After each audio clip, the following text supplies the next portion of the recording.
Welcome to Sweet Life Beat Life. We hope this video helps. You start by confirming the modem is powered and online.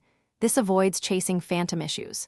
Next, open Settings, navigate to Network and Internet, and go to Status. This gets you where Windows stores network configurations.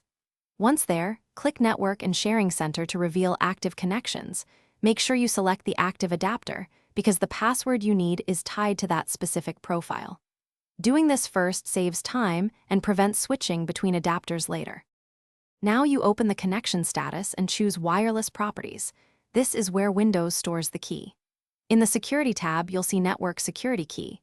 Click Show Characters to reveal it. If the cable connection uses a router Wi-Fi, instead use Settings right arrow Network and Internet right arrow Wi-Fi right arrow Manage Known Networks. Choose the SSID, then Properties to find and display the password.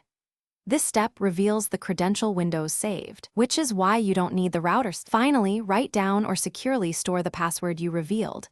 Accuracy matters because one wrong character breaks connectivity. If Show Characters is disabled, make sure you're signed in as an administrator. Windows hides keys for standard accounts, and check Credential Manager for saved network credentials. Once done, reconnect a device to verify the password works. If you hit permission blocks, reboot, update the network driver, or as a last resort, reset the router. Only after noting ISP settings, because resets restore defaults. Thanks for watching. Consider subscribing if we helped you.